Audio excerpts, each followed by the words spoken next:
Madman. You're a madman. Earth and water. But you'll find plenty of both down there. No, man. This is Sparta! Gerard Butler, a name that thunders through Hollywood like the echo of a battlefield. The man who roared, "This is Sparta," and redefined cinematic strength, not just with muscle, but with soul. From the narrow streets of Paisley, Scotland, to the blinding lights of Los Angeles, he clawed his way from obscurity to immortality. Armed with nothing but raw grit and unbreakable will, he became a legend not because fame crowned him, but because pain could not destroy him. Every scar tells a story, every fall forged another rise. He survived the chaos of 300, the darkness of addiction, the crash that nearly ended his life, and the flames that devoured his home. Yet none of those storms compare to the silence he faces now. At 55, the warrior of Sparta stands once again before an unseen enemy, the kind that strikes the heart, not the body. The loss that no victory could heal still haunts his quiet nights. And as he walks through this new shadow, the world waits to see, will the fighter within him rise again? If you've ever believed in resilience, in hearts that refuse to break, honor this man's journey. Hit like for the indomitable soul of Gerard Butler. It's heartbreaking, isn't it? How some men are forced to become warriors before they ever learn what safety feels like. He would one day lead armies on screen, his roar echoing through cinemas around the world. But long before the glory, long before the world called him a king, he was just a boy standing in the cold Scottish rain, staring at a door that never opened, waiting for a father who never came back. Gerard James Butler was born on November 13, 1969, in Paisley, Renfrewshire, Scotland, the youngest of 3 children. His parents, Edward and Margaret Butler, dreamed of a better life across the ocean and moved the family to Montreal, Canada, when Gerard was barely 6 months old. But those dreams faded too soon. When he was just 18 months old, the marriage collapsed. His father, once full of ambition, disappeared into silence. His mother, a young woman suddenly alone in a foreign country, gathered her children and whatever courage she had left and crossed the ocean home again. They settled in a modest flat in Paisley, small, damp, the wallpaper peeling like old hopes. Margaret worked tirelessly as a secretary, her hands always tired, her smile always pretending it wasn't. At night, she'd hum softly while mending her son's school shirt by the light of a single lamp. The smell of thin soup stretched for 3 mouths, and Gerard would later say, "She gave us everything, even when she had nothing." There was no luxury, no stability, no safety net, only a mother's love and the quiet belief that it might somehow be enough. What filled the house wasn't noise, but silence, a silence that lasted 14 years. Gerard didn't know if his father was even alive. No letters, no phone calls, just the sound of rain against the window and a boy's questions that never found an answer. Years later, he would recall softly, "I used to imagine him somewhere far away. Sometimes I thought maybe he'd died. Other times, I thought maybe he'd just forgotten us." Those words still carry the ache of a child who never stopped waiting. That absence became his first teacher. It carved something inside him that no fame could ever fill, a hunger to be seen, to be chosen, to matter. At St. Mirren's and St. Margaret's High School, he threw himself into everything: books, debates, leadership, anything to prove he belonged. He became head boy, leading classmates twice his size, commanding respect not through strength but through presence. On the surface, he was bright, confident, magnetic. But behind the smile, there was still a boy sitting by the window, wondering if love ever comes back once it leaves. Then, at 16, the silence broke. One afternoon, he came home from school and his stepfather said quietly, "Keep your jacket on. Your father's here." Gerard froze. That single word, father, felt foreign on his tongue. When the man stepped into the room, years of questions collided in one fragile heartbeat. The boy who had learned to hide every feeling simply broke. He cried for 5 hours, the kind of tears that shake the soul. His mother watched from the kitchen doorway, her hands trembling, knowing that no amount of love could replace 14 years of distance. For a while, it felt like a miracle: summers in Toronto, a trip to Jamaica, laughter where once there had been longing. But time has its own cruel rhythm. Only a few years later, his father was gone again, this time to cancer. The reunion had come too late and left too soon. From his mother, Margaret, the quiet warrior who never surrendered, Gerard learned endurance. From the loss of his father, he learned drive. And from the silence between them both, he learned empathy, the ache that would one day give his performances their soul. His beginnings were not golden. They were grey, cold, and full of unanswered questions. But perhaps that's where greatness is born, not in comfort, but in the courage to rise above it. The world would one day know him as a king, but the crown he wears most proudly is invisible: the strength to forgive, the courage to rise, and the heart that still remembers the boy who waited by the window. She moved forward, her days filled with work, family, and light. Gerard kept moving too, traveling, healing, learning to live with the emptiness that love leaves behind. And yet, those close to him say her name still softens his voice, as though some part of him still stands on that balcony, listening to the city breathe and wishing he had stayed. Because she wasn't a chapter he closed, she was the story he keeps rereading in the quiet. She was not the flame that consumed him, but the home he couldn't stay in long enough to call his own. And somewhere in the echoes between what was and what could have been, Gerard Butler learned the hardest truth of all, that some loves don't end, they simply live on quietly in the spaces we never fill again. He had lost love before, but nothing could prepare him for the day he lost the woman who had given him life itself. In February 2025, the world grew a little quieter for Gerard Butler. His mother, Margaret, the woman who had held his hand through every storm, who had worked 2 jobs in the grey chill of Paisley to feed her children, was gone. No cameras, no scripts, no applause, just silence, and the echo of a voice that had shaped him into the man the world came to know. For those who have lost someone they love, that silence feels familiar, the sound of the world standing still while your heart tries to remember how to beat. She had always been his beginning. Long before fame, before the roar of 300, there was only her, Margaret Butler, the young single mother who came back from Canada with 3 children and a suitcase full of hope. She was a secretary by day, a protector by night, the kind of woman who smiled through exhaustion so her children wouldn't see the cracks. Gerard once said, "She gave us everything, even when she had nothing." He remembered her laughter filling that tiny apartment, the smell of tea in the mornings, the sound of her soft Scottish lullabies when the world outside felt too cold. She was his compass, his anchor, his unshakable reason to keep moving forward.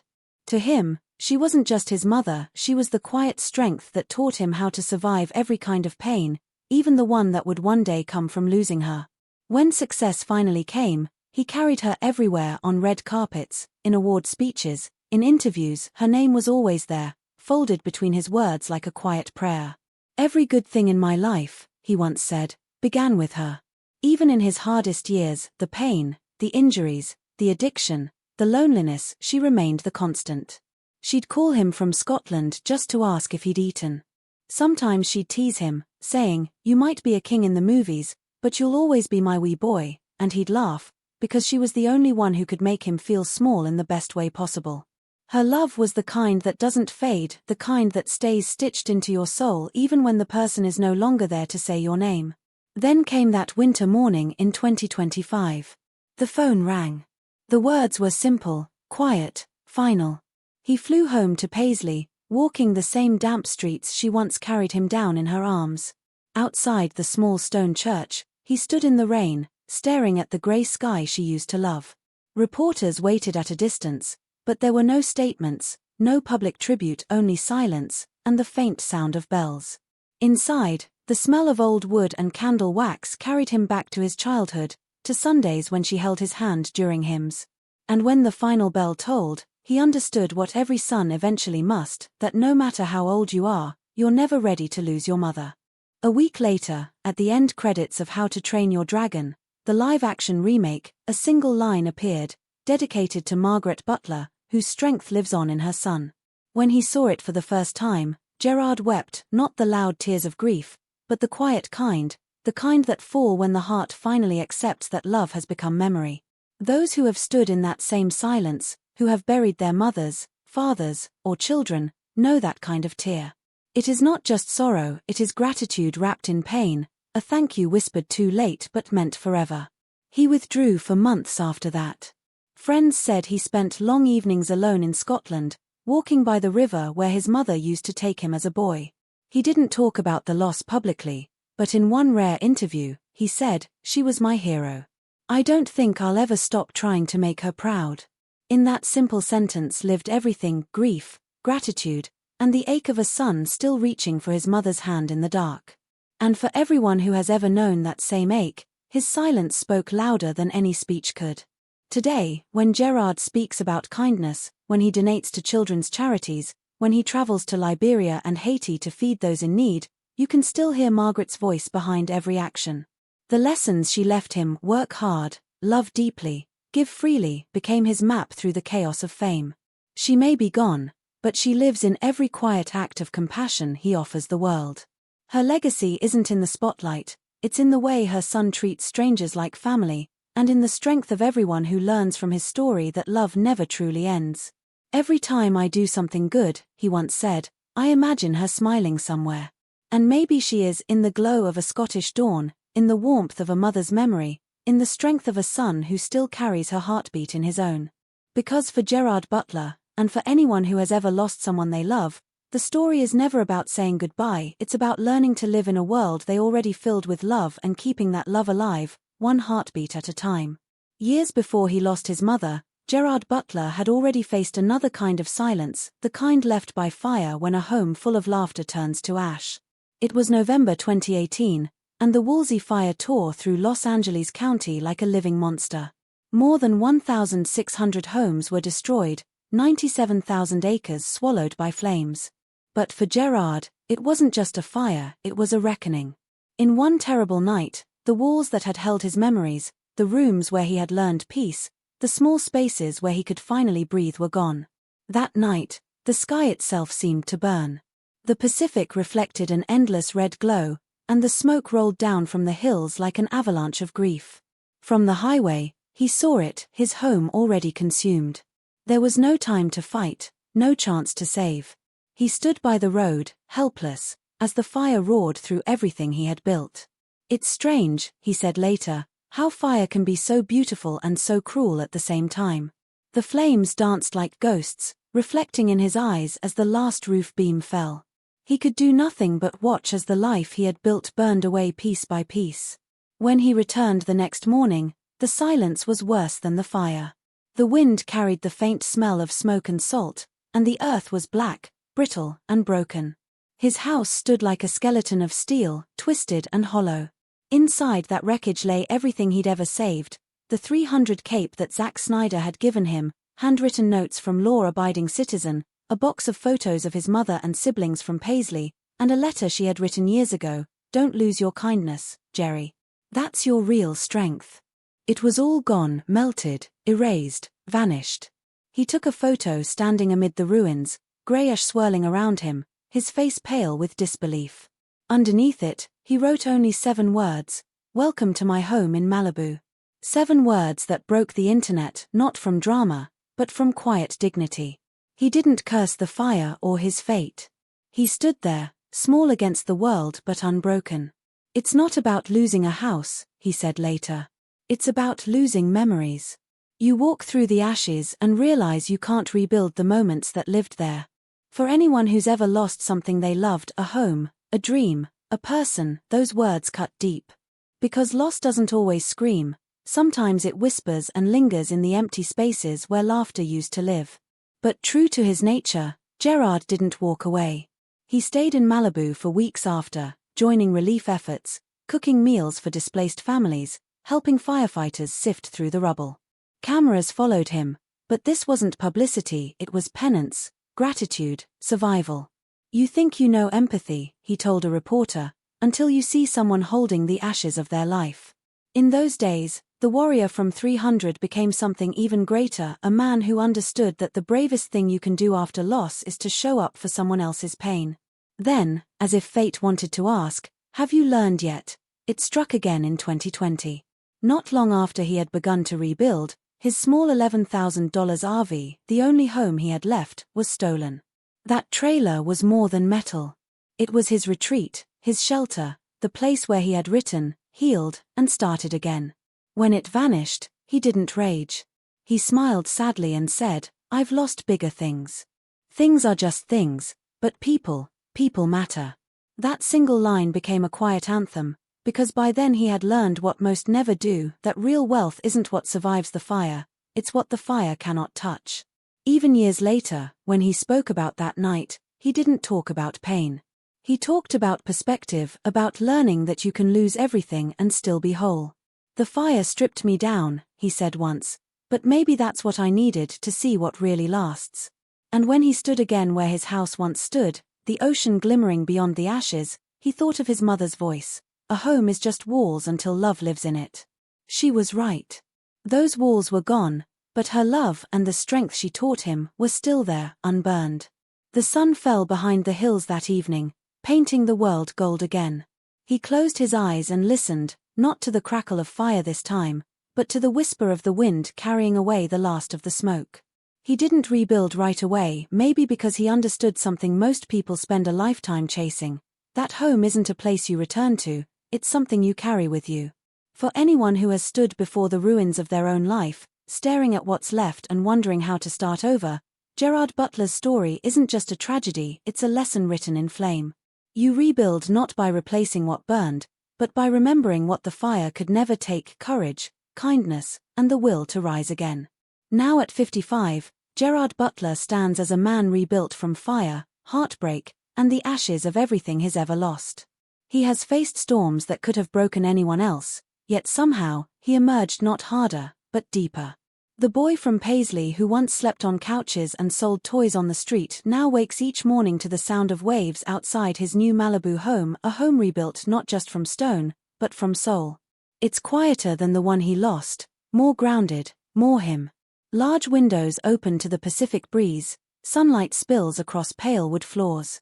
And in his living room, beside a photograph of his late mother, sits a single framed line from her final letter: "Kindness is your real strength." Since the fire of 2018, Butler's life has shifted from chasing the next role to protecting the life he's built. His net worth, estimated around $80 million, stands not as a symbol of indulgence, but of endurance, the slow, steady reward for 3 decades of relentless work. His portfolio includes homes in Los Angeles, New York, and Scotland, each reflecting a different chapter of his journey.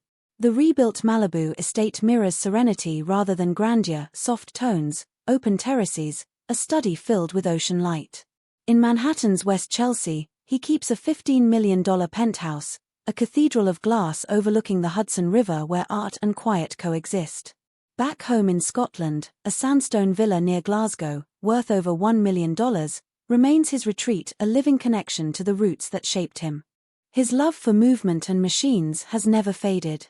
In his garage, a collection of classics tells the story of a man who's lived every version of himself: a Chevrolet Corvette C1, a Mercedes-Benz SLC, and a rugged Range Rover for when he returns to the Highlands. He doesn't flaunt them, he drives them.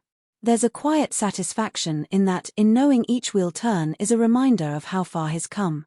Though rumors have long swirled about private jets and yachts, Butler laughs them off, preferring what he calls earth beneath my feet, not clouds under my shoes. What money did change, however, was his reach, his ability to give. Over the past decade, Butler has become one of Hollywood's most quietly devoted philanthropists. His heart belongs to Mary's Meals, a Scottish charity feeding over 2 million children daily across 19 countries. He doesn't just sign checks, he travels to Liberia, to Haiti, to kitchens where he stirs soup with volunteers and kneels beside children whose laughter reminds him what purpose sounds like. His donations also support children's hospices across Scotland, motor neuron disease research, and wildfire relief projects in California. "I've lost homes," he once said softly, "but I've never lost the chance to help someone else rebuild theirs." And though tabloids love to speculate about his love life, Butler's reality is gentler, simpler. After parting ways with longtime partner Morgan Brown in 2020, he took a long pause, a time for healing and peace. Friends say he's recently been quietly seeing someone outside the spotlight, a woman described as kind, grounded, and not from Hollywood. Whether it becomes love or simply calm, Gerard seems content. "I've learned," he told a friend, "that love isn't always about finding the right person. It's about becoming the right man." Physically, he still bears the remnants of his past battles, the nerve pain, the stiffness, the scars left by time and fire, but he keeps himself strong. Daily hikes through Malibu Canyon, meditation at dawn, disciplined training guided by patience, not vanity. His mornings begin with green tea, his nights end with gratitude. When he speaks now, there's a steadiness in his voice, not the roar of King Leonidas, but the calm of a man who's fought enough to know that silence can be strength, too. He continues to act, but only in stories that mean something. In 2025, the live-action remake of How to Train Your Dragon became his highest-grossing film, earning $519 million worldwide, a poetic return to the role that reminded the world of his heart. Between films, he produces, mentors young actors, and invests in projects centered on compassion and resilience. Fame no longer consumes him, it serves him. When asked what success means to him now, Gerard Butler smiled and said, "It's not about numbers or houses or cars. Success is waking up and knowing you can still be proud of the man in the mirror." And perhaps that's the greatest triumph of all, not the $80 million empire, not the global fame, but the quiet grace of a man who turned every fall into a lesson, every scar into proof that life can hurt and still be beautiful. For those watching, for anyone rebuilding after loss, still searching for peace, still healing from pain, his story stands as living proof you can lose everything and still come back stronger.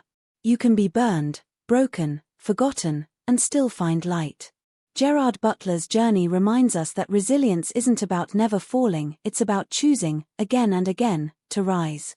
So if this story has moved you, if it's reminded you of your own strength or the strength of someone you love, take this moment to honor yourself, your heart, your fight, your light.